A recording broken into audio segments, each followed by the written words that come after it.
Hello and welcome to another episode of Feeding Fatty. This is Roy. This is Terry.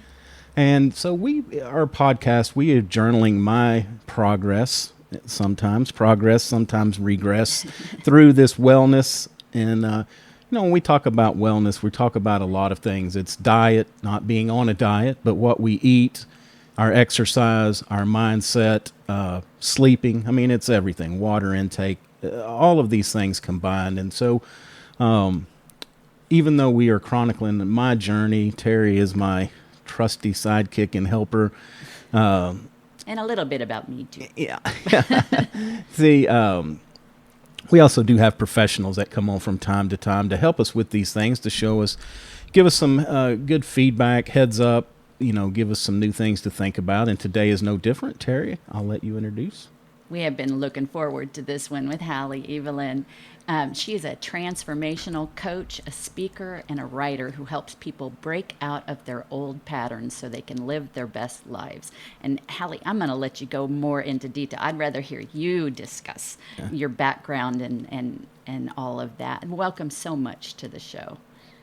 Thank you. Thank you so much. I have just so enjoyed the little bit that I've gotten to know you both. Yep. And I think that your journey into your own, deeper versions of yourselves and like bigger versions of yourselves, not physically, but emotionally and mentally is so admirable. I think there's a lot of people who are waking up now to the idea of, it's time to look for something more than just, let me get married, get a great job, have kids, grow old, and die. Not that there's anything wrong with that. However, it can be bigger. And you guys are on that arc. And I really love that. I just wanted to mention that right up front. Well, thank you. Yeah, it's exciting. I mean, I'm an old dog trying to learn some new tricks. It's kind of a fun journey.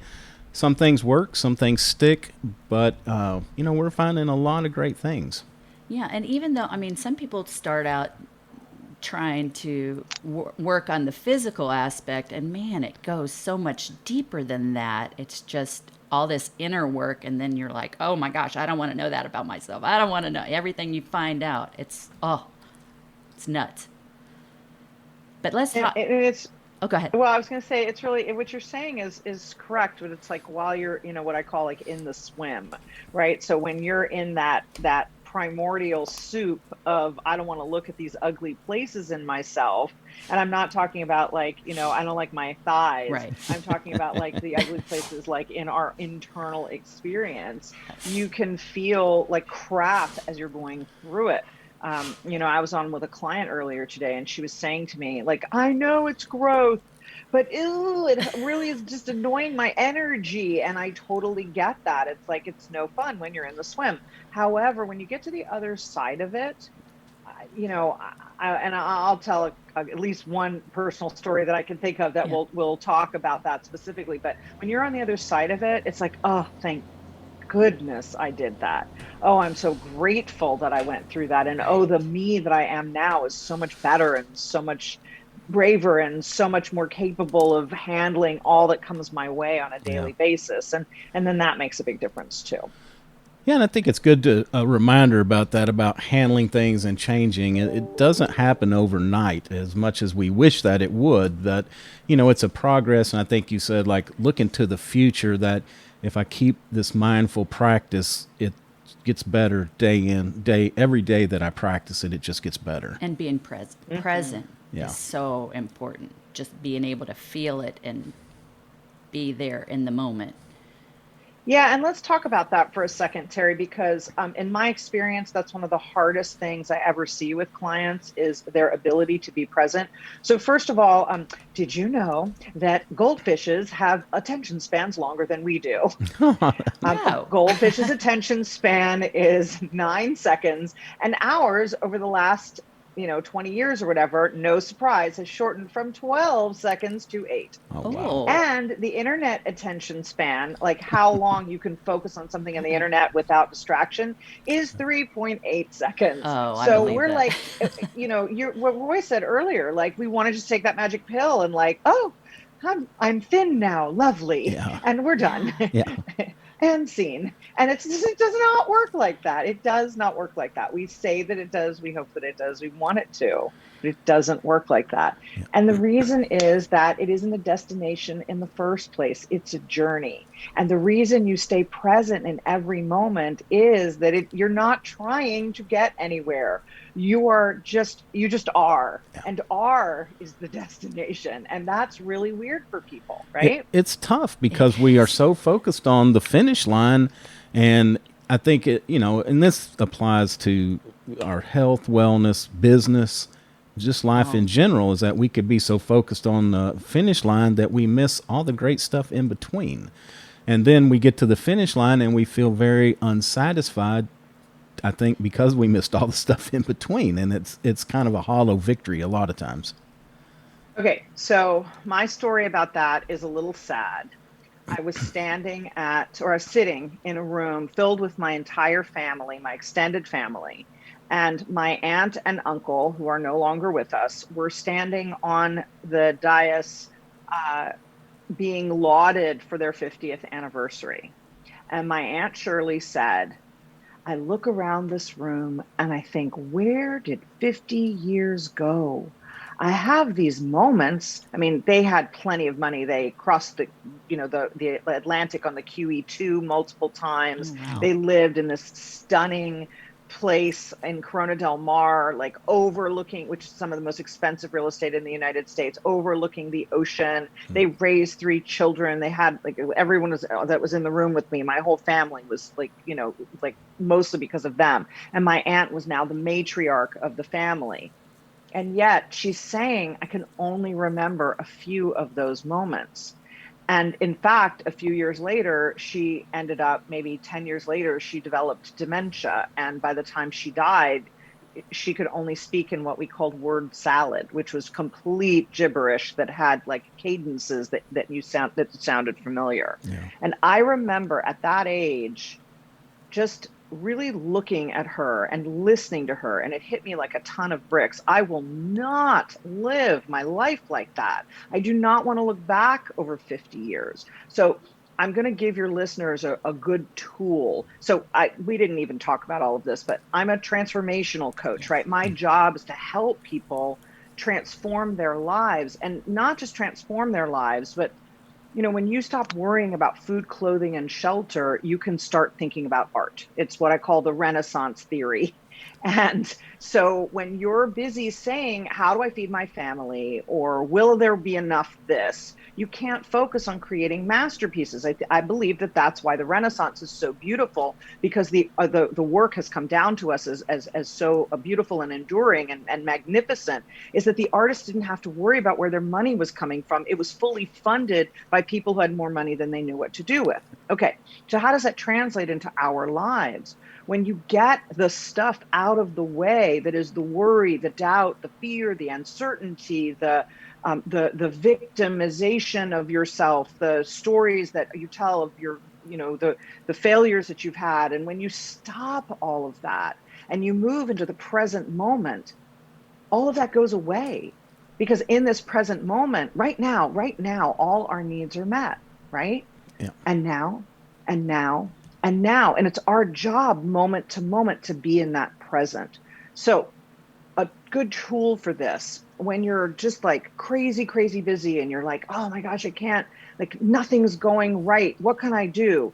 Pause and just set the intention of being centered. And what is being centered? It's grounding yourself with your feet firmly on the floor. It's aligning your spine in a long column with your neck and your head right over the top of your spine. It's moving your posture, even if you're still sitting, so that your feet are firmly on the floor and so that you're sitting erect. And then you take 3 deep breaths, and it will help if you breathe into your belly. A lot of people breathe into their chests, and that's very shallow breathing. And I call this the breath of life, because when you move it down into your belly, when your belly expands on the inhale and then releases on the exhale, it changes, it floods your body with oxygen. And I believe that it literally can add years to your life to do Yeah. this. So if you take those 3 deep belly breaths and set the intention that you are centered, and call your energy back from anywhere that it was before this now moment, You can spool it up using, like, thinking of it as like you're, rolling it up like a ball of yarn. Or my girlfriend likes to say she wants to slurp it up like a strand of spaghetti. And it doesn't matter what you do. It's just a momentary thing where you're not thinking about the meeting you had that morning or the fact that you have to pick your kid up in an hour or whatever. Yeah. You're just bringing everything back to center. And when you do that, it took longer to describe it than it would to take to do it. Believe me, it's really, it takes exactly as long as those 3 deep breaths. And then you'll find you are now present. And another way of getting present that's really easy is go from the outside to the inside. So you want to look like at the coffee cup that's in front of you, or the desk that's in front of you, or the cell phone that's sitting there. And you want to just notice without any judgment all of the things around you. And then begin to turn your attention inside. Check in with your body. How does your stomach feel? How is your breathing? Do any parts feel out of alignment? Can you get them back into alignment?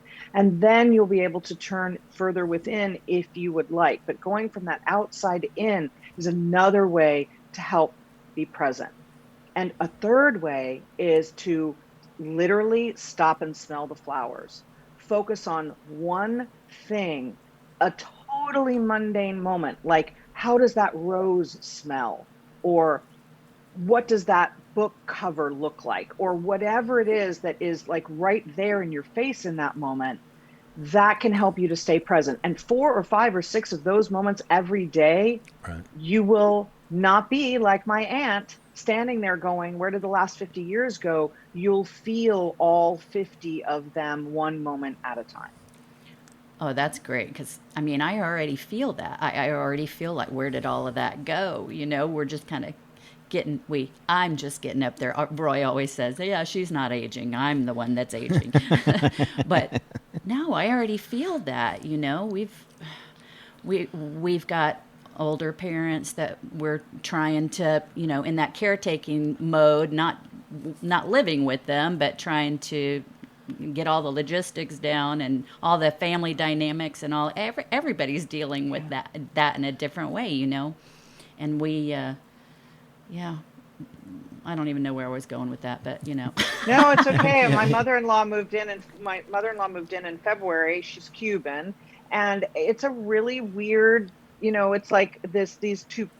I mean, I'm Lucy, right? In I Love Lucy, and my Cuban family is like, the Ricky Ricardos, the Desi Arnazes, and I'm just like, I mean, and I live in Miami now, and it's like I feel like this, fish out of water. But when my mother-in-law moved in, there's other responsibilities that come in. We're never going to be able to take a fast walk ever again. Well, until she passes, and by that time I'll probably be slow. So it's like we have to spend an extra. Like if we tell her to be ready at noon, we really have to tell her to be ready at 1:45, because she will have rushed around to get ready earlier in the day, but now she's sitting and taking her time. And if you say to her, it's time to go, then there's the 15 minutes of the things that she forgot to do and now needs to take care of. So it's like you have to kind of adjust for all of that stuff. And it can feel, I know I have a lot of clients who are caretakers for elderly people, and it can feel like such a slog and such a stressor. And my mother-in-law, by the way, is the easiest human being in the world to have living with us. She's an amazing housemate. But there are differences, there are nuances. You're not, you can't walk around naked anymore. There's just situations that are a little bit different. And for people who are taking care of elderly parents, or also, if they're taking care of disabled children, it's the same thing. It's like an ongoing thing where you're always the caregiver, and who is going to take care of you? And a lot of people gain a lot of weight during that time because they're eating emotionally, because it's the only solace that they have under those circumstances. Yeah, the other thing I think, kind of back a little bit in the conversation, that we spend so much of our right this moment worrying about something in the future, something in the past.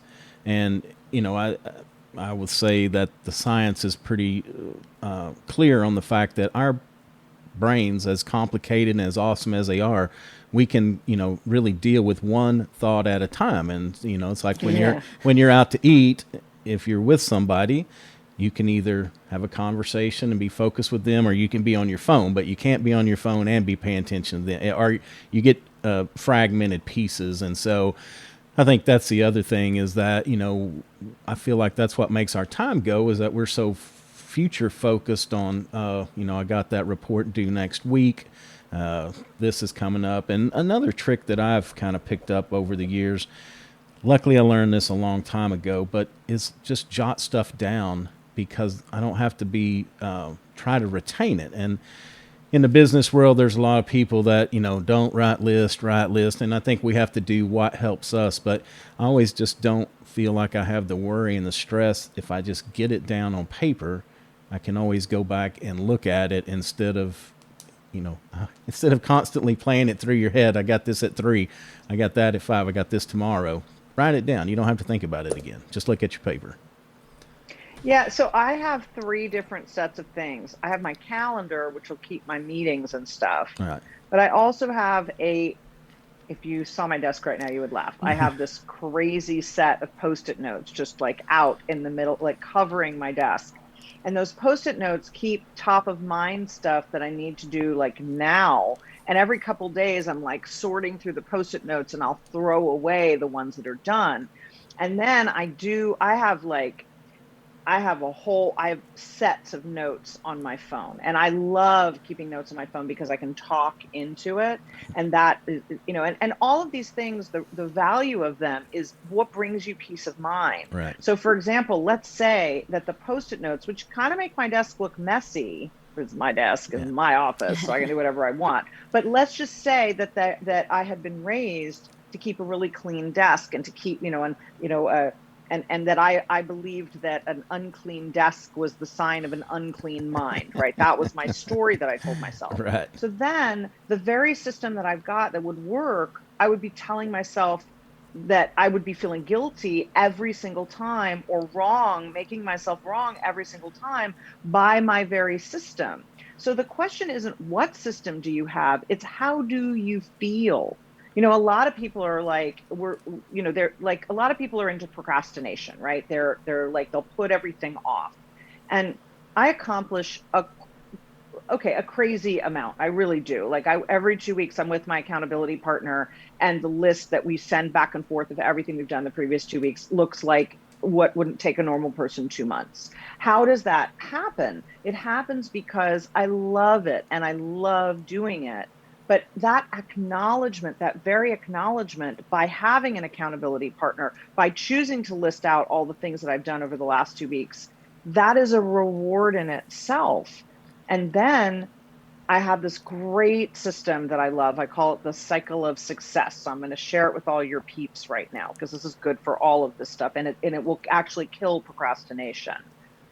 The system is, you take your big old to-do list, because what you're talking about, Roy, is like, it reminds me of that scene in Harry Potter where like Dumbledore takes the wand and he touches it to his forehead, and the thoughts come out and go into the pensieve.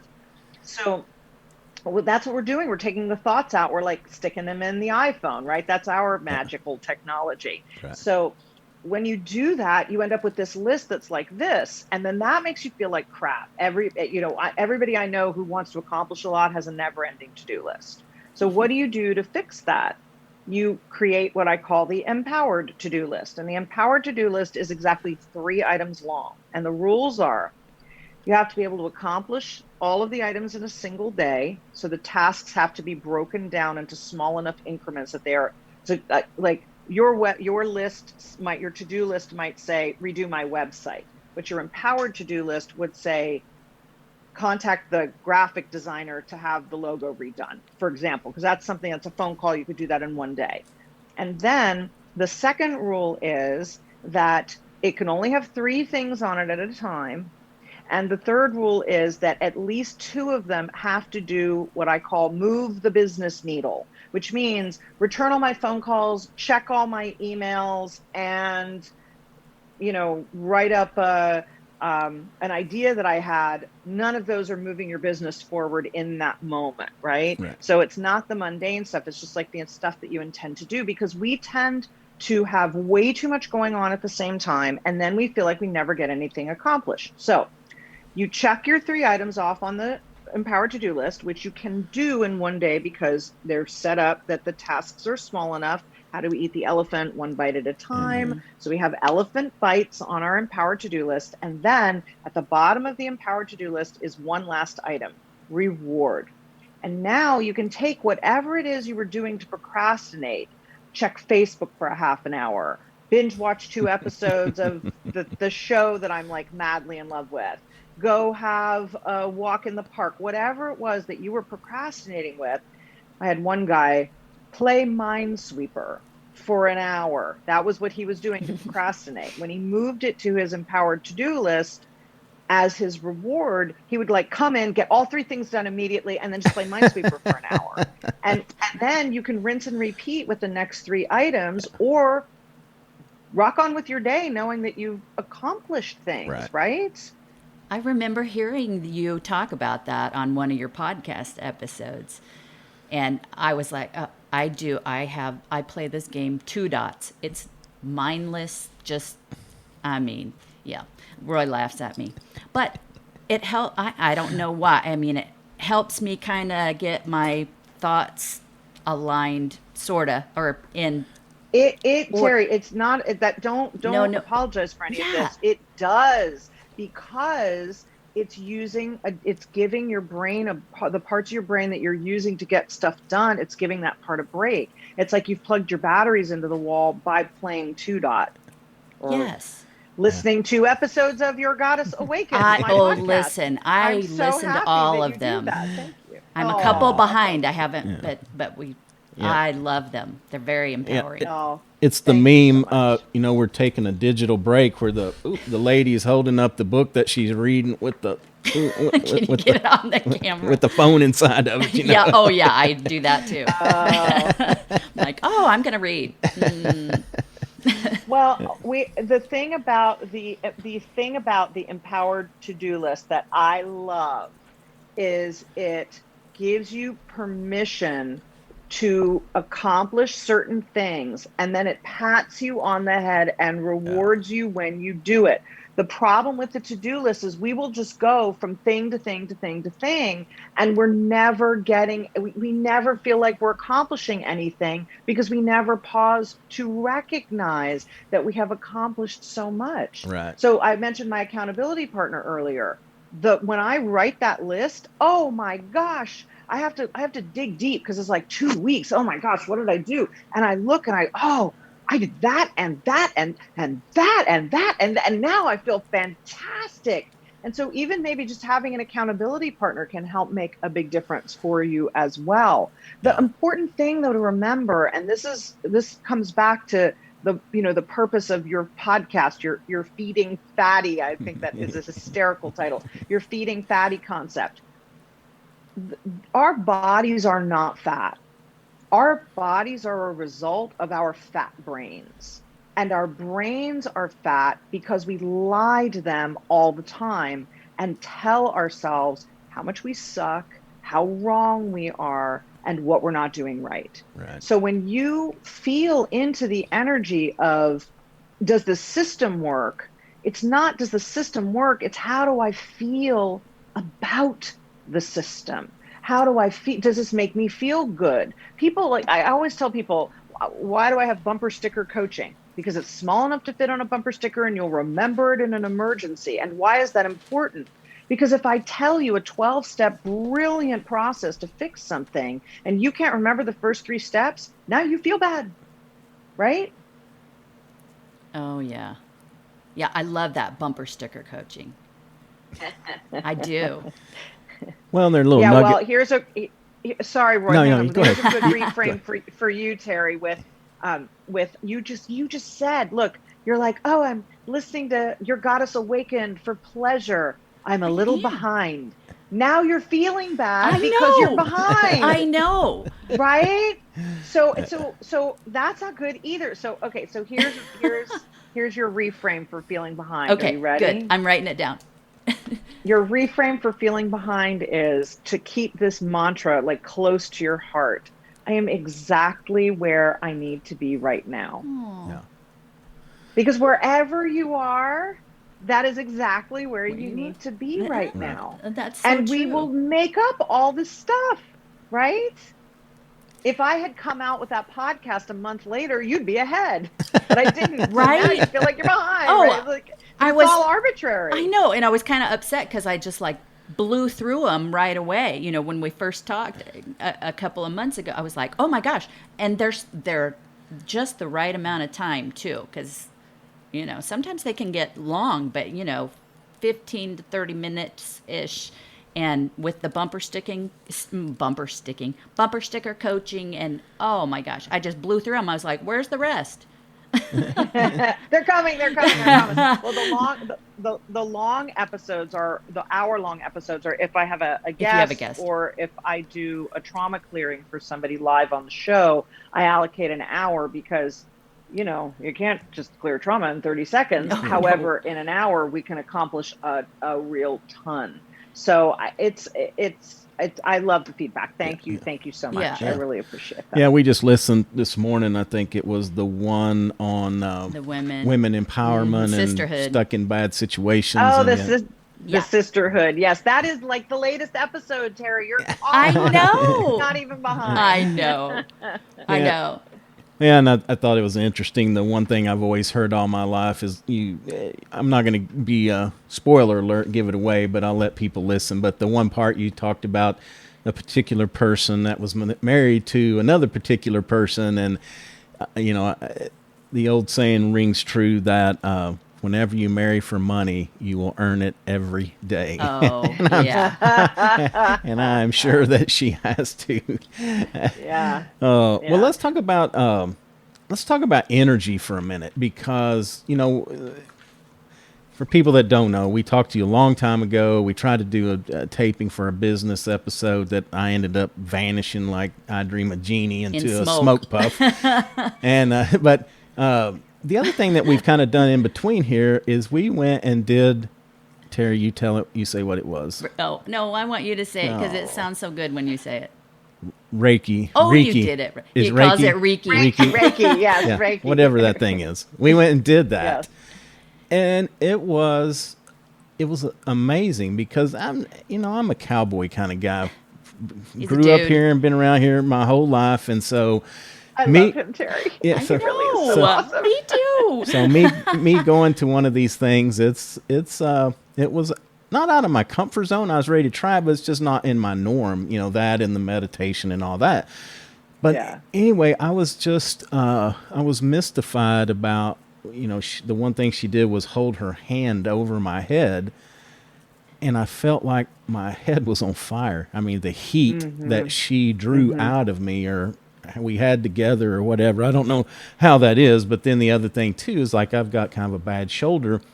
Well, when she started migrating, she went to the troubled spots on my body first. And just the whole thing was very interesting. I'm going to go back. I think Terry's been back for her second round. But so what's your take on our? I know people think about like our karma kind of energy. Like, you know, if I'm putting negative stuff out and saying negative things about people, all that comes back to us. But you know, there's also this energy and balance of just moving in life. Yeah. Oh my gosh, I love this topic so much. And I love that you are getting into this for yourself, because, you know, this is what I was saying is there's so much more to life than just what we see like in front of us on a daily. And it's such an opportunity to, you know, when we go down the rabbit hole of any kind of energy work, it's often just so powerful. And I'm going to back up a second and talk a little bit about why I feel that I have the right to discuss this, because I think it's going to be important. So I was an atheist until I was in my mid-30s, and not only an atheist, but an atheist who had panic attacks about death. because I just thought there wasn't anything after my body ceased to exist. And so that was like the most awful thing I could think of. And then when I went to Egypt for the very first time, I had a spiritual awakening. And that spiritual awakening took me from being an atheist into being this deeply spiritual, God is everything, everywhere, God is like breathing person in a single breath. And it was like so huge and powerful and amazing, singularly the most incredible moment of my life so far, because I'm definitely open for more. And it really, that from that moment to this, I've basically become a different person. And my work now is all about energy. And I mean, I have a background in theater and multimedia and real estate and travel. And now I coach and I use every single bit of it. What I use the most that I didn't understand that I had was my intuition. And I've come to the understanding that what we believe are our intuitive gifts, which we either have or don't have, is not true.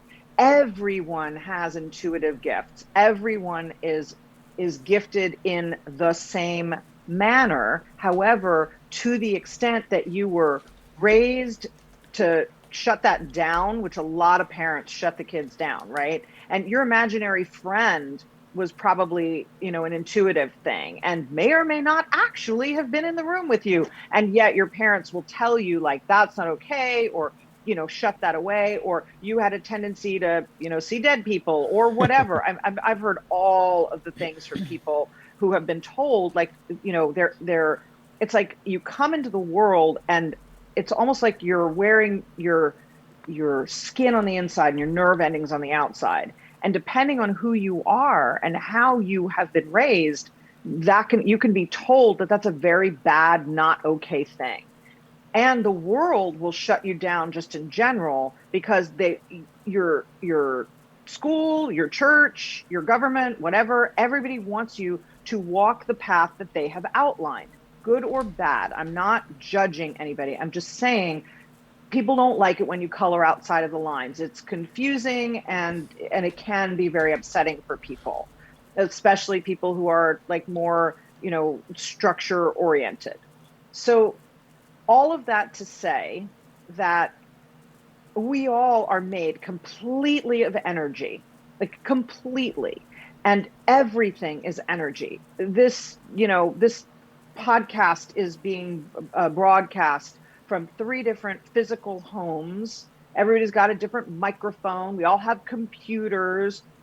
Doesn't matter. All of that is also energy. And when you get into the physical atoms of what looks like a solid structure, like a table, it's mostly made up of empty space, and the atoms in that empty space are the same atoms that make us up as well.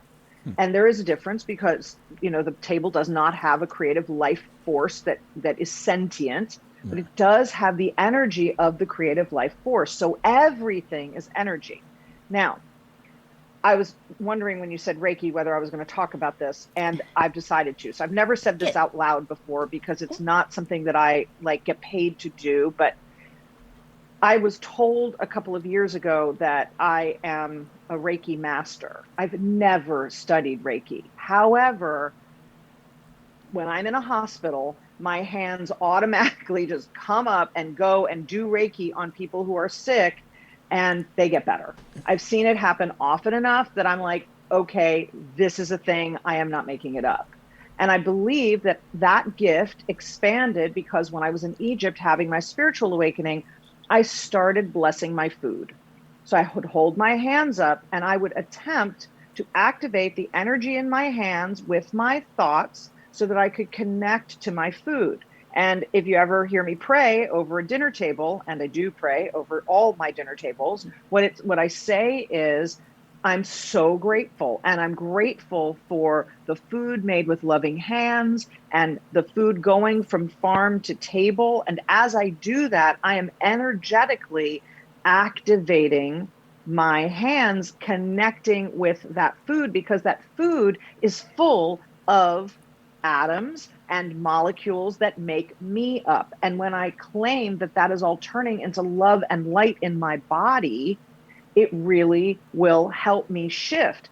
what we focus on expands. So when we spend all that time going a moment on the lips, a lifetime on the hips, what do you think that's doing to our bodies? Where is that chocolate cake going exactly? Whereas when you claim that it is turning into love and light in your body, when you are blessing it, when you are connecting with it, and when you are deliberately present moment, Terry, Mm-hmm. enjoying it, it shifts how it processes in your body. Now, I don't understand all of it, but I understand that it is true. And my programming growing up was always don't eat that, you're going to get fat, which was very confusing because Jewish families do this thing where, on the one hand, it's don't eat that, you're going to get fat. And on the other hand, it's did you finish your dinner? You're going to get sick if you don't eat all your food. Right. So both of these things are going at this. Did you know there were starving children in China? So all these things are going at the same time. And so you got to get really confused. And if you have strong personalities in your life, like I did, you get really confused. So I've spent my whole life going, well, any food that I put in my mouth other than lettuce will make me fat. And I was, guess what? I was fat my whole life, my whole life. When I was 6, I was a size 6. When I was 8, I was a size 8. When I was 12, I was a size 12. I thought that was how it went. I was sure. By the time I was 16, I was about a 14, 16, and I stayed there until I was in my mid 40s when I finally came into a new understanding, which, by the way, was for me doing 12 step for food. Oh. And what I came to understand is that control is the master addiction. And when I learned that, it didn't matter what else I did as long as I gave the control over to my higher power. And once I started doing that, everything began to shift in my life in a really, really good way. Interesting. And Roy, in my opinion, everything that I said, everything, and everything we talked about throughout this entire conversation is all about energy Yeah. because it's what are you putting out in the world and what do you expect to get back? Roy, do you think that Reiki would have worked as well on you if you had said, this doesn't work, Oh this no, is crap, no, as she put her hand on you? no. There's no No way. way. You have to have an open mind and be receptive. And it's funny because I just wrote down the 3 words that as we started doing that, I'd had one of the worst weeks that I've had in the last couple years. Like I had a 1-2 punch on Aw. a Tuesday and a Thursday, and I went Thursday night, and I almost didn't go because I was just out of sorts. But I went, and so as she started doing her thing, I kept my eyes closed and was just kind of meditating, and it was like I was between sleep and consciousness, but I just That's called the theta state. Yep. yeah, it was all also too my chest just swelled up. I could just feel everything welling up in me. And then the 3 words that came to mind were patience, peace, and strength. It was the most Nice. bizarre, happy, because those are the words I needed to hear at that time. But I just felt, it was kind of like an out of body experience almost. But Mm-hmm. anyway, that and the other thing that I've started doing when I meditate is, people kind of snicker about the old, the picture of Yeah. the person sitting there with their hands like that. But what I have become to find is that's my antenna, or that's me, I love it. bringing it all to me. And I just feel Yeah. like I'm much more receptive if I can put my hands in that pose, that it's like I'm welcoming in, whatever God has given me at that time. And the mudras, which are the different positions of the hands, each one actually has, and I couldn't tell you what, but each one has a different meaning. So Okay. when you see the pictures of the Buddha and the Buddha is doing this is a giving and receiving pose of the Buddhas. Okay. So that's this particular mudra, and it is a mudra. But the normal mudras for meditation, you bring your thumb and forefinger together in a circle. Why are you doing that? You are creating a closed circuit. So it is a closed energy circuit that is allowing like a circular experience of energy where it goes out and it goes in. And so you're having that flow. And then there are different mudras, some like this one, or like two fingers up and then the rest of the fingers closed. Those are all different mudras that you can use. Okay. And another thing that you can do to create that closed circuit, but also to allow the flow, is to clasp your hands as well and turn them over so that your palms are facing up, and sit with your hands in your lap like that. That's another way to create that antenna thing. It's not coming through your fingers, it's actually coming through your crown chakra. Right. Right. And it's the flow of that energy is coming through. I mean, it's too literal to say like, well, it's coming from the heavens in through the top of your head and going throughout your entire body. And yet that's actually a really comforting way of thinking about it. And let me ask you about what you said about welling up. So you were talking about your heart welling up.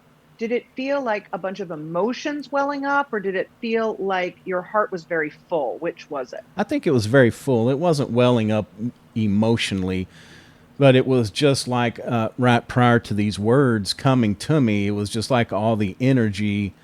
I don't know if it was that. It's like everything just kind of rushed up in here, and I just felt, puffed up, empowered.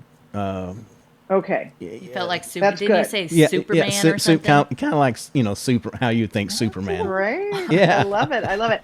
Okay. So Joe Dispenza, who is a chiropractor turned brain scientist who loves all this stuff, Joe Dispenza talks about this idea of what he calls heart coherence. And heart coherence is, now he works with a company called Heart Math, and they do biofeedback. So they've actually done lots and lots of tests, because the tests they've done are too crazy. Like if you weren't hooked up to machines that were empirically proving what he's saying, you would be like, yeah, that's a bunch of crap. But they hook people up to the computers, and the computers record the information, and that's how they know. So for example, they did DNA tests. And this is at the beginning of the book, Breaking the Habit of Being Yourself, if anybody's interested. We just bought that. Well, and you haven't read it yet. All right. Well, okay. Now, so this is, you're gonna be like, run, don't walk to this book at the end, after you hear this story. So the experiment that they did was they took DNA strands. Okay. Now DNA strands are a double helix, right? There's two that you can see. It's actually 12, but that's a whole other conversation. So it's a double helix, the two intertwined strands. And they took these two intertwined strands and they gave them in test tubes to people. And they asked people to set an intention to unwind the strands of DNA. Now, I don't know if you've ever heard the expression, it's in your DNA. What does that mean? It's completely unchangeable forever, because you can't change your DNA. Yeah. That's like, right? Okay. So you shouldn't be able to do anything to change your DNA. Are we in agreement about that? Yeah. Yeah. Okay. Yes. So he did 3 different groups. The first group simply set the intention. The second group went into heart coherence, which is this feeling of flooding your heart with love until it feels so full that it is about to burst. Sound familiar, Roy? Mm-hmm. And then the third group first experienced heart coherence and then set the intention of unwinding the strands of DNA. The first group, nothing. The second group, nothing. Ask me the percentage that the strands of DNA were unwound in the third group that had both heart coherence and following that intention. What do you think the percentage of DNA that was unwound? 100%. Yeah, that would be 85. like really cray. No, it wasn't that high, but it was 25%. Oh, okay. Way bigger. I thought it was going to be a lot bigger. Or no, but Not that that's low. Anything, 1%, you'd be like, that didn't happen. Right. Yeah. 10%, you'd be like, no No. way. But 25% is obviously not a coincidence, right? It's not a placebo kind of an effect.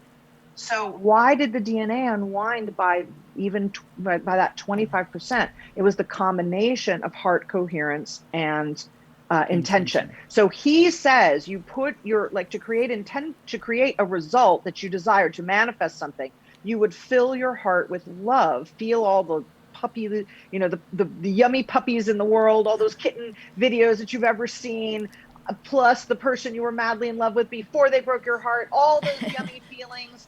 And then you set your intention for the thing that you want to manifest.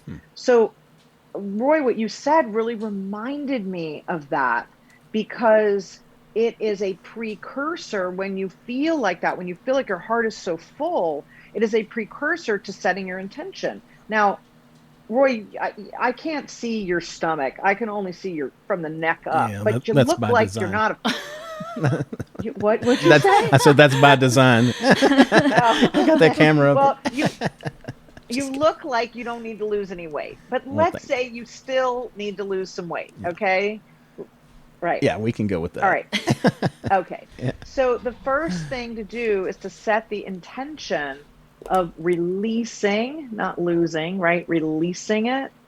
And the next thing to do is to combine your intention to release. Why don't we want to lose weight? Because we'll have to find it again. We want to find things we lose. We don't want that, right? Right. So we release the weight, and we do it. If you choose to, you could do it by creating that heart coherence, that feeling of everything is in joy, in alignment, in joy, and my heart is so full it could burst. And then seeing yourself, visualizing yourself at your ideal weight. What happens though instead, and this, the T. Harv Eker says, where intention goes, energy flows and results show. That's his little expression, right? So, but what we focus on expands, right? If you want to, you want to see it in your mind so you can hold it in your hand. That's what my crypto coach says. So I love all of those things. Thoughts are things, right? Wallace Waddles said that. When we talk about losing weight, we're making ourselves wrong. When we talk about how fat we are, we're making ourselves wrong. When we talk about, oh, I'm eating this chocolate cake and it's going to go right to my hips, we're making ourselves wrong. When all you do is focus on, I am my ideal perfect body weight, at the same time that you have that beautiful love filling your heart, you're combining this magnificent brain power that you have with your heart energy.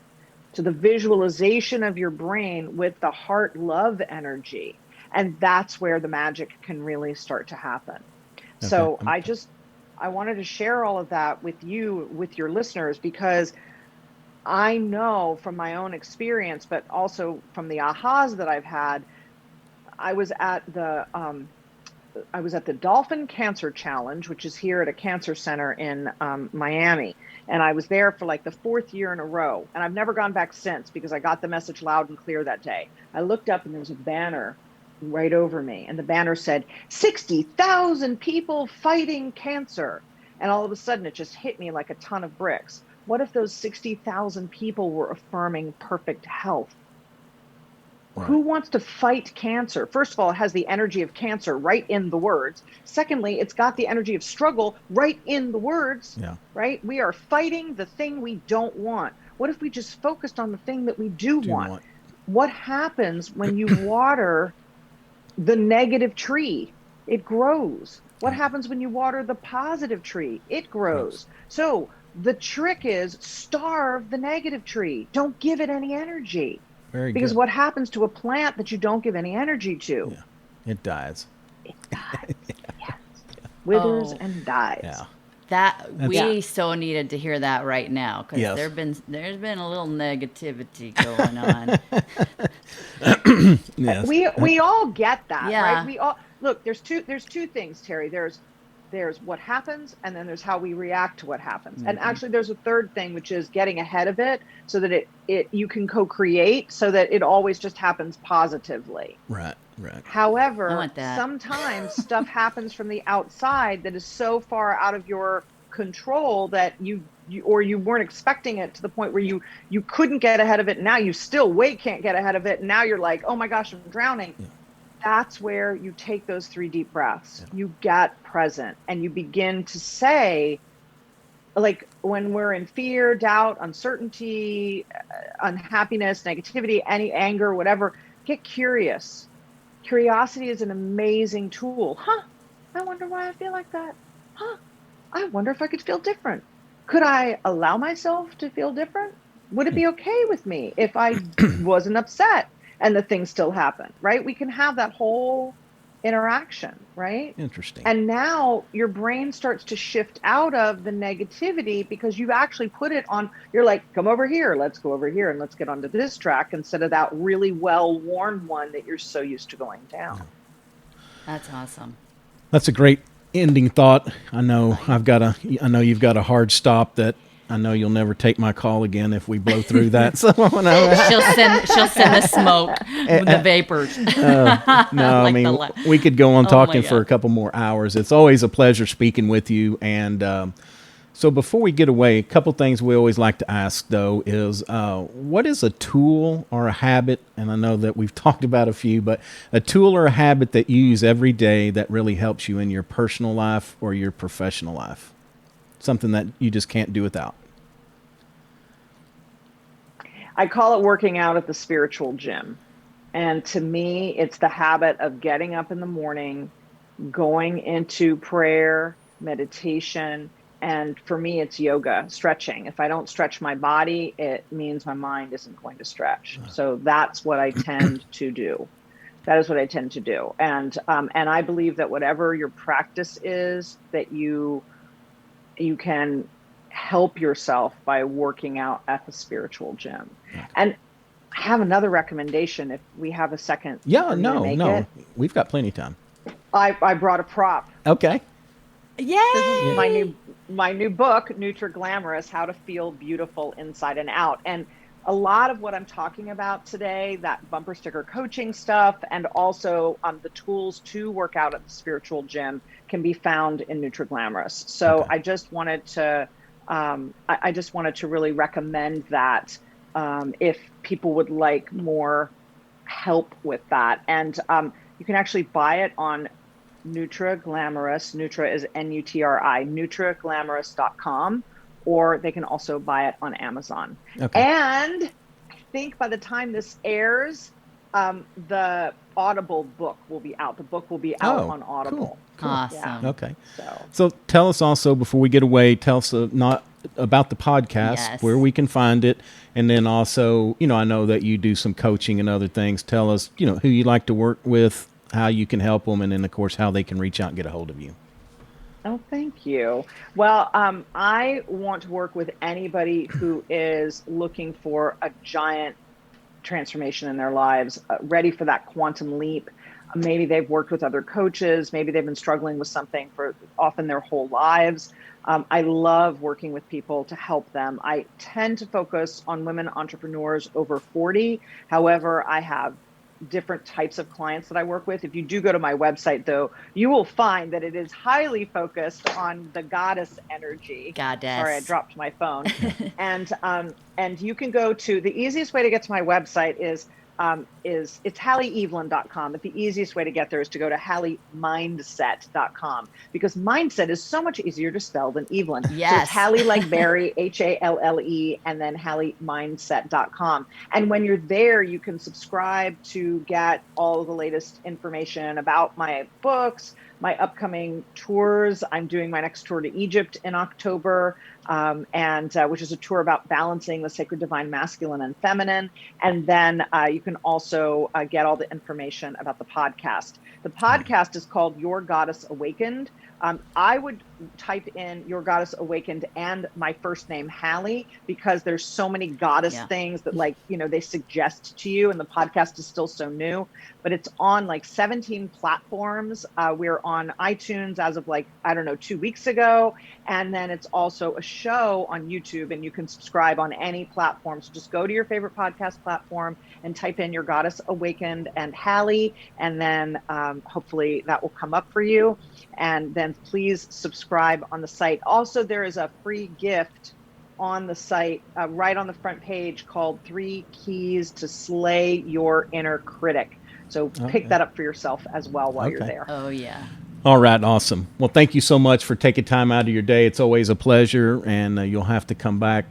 We got plenty to talk about. So that's going to do it for us for another episode of Feeding Fatty. Of course, I am Roy. I'm Terry. Halle, thank you so much. This has been great. Yep. You can find us on all the major podcast platforms as well: iTunes, Stitcher, Google, Spotify. video of this interview will go up on YouTube when it goes live as well. We're on all the major social media networks. So until next time, take care of yourself and take care of your health. Bye.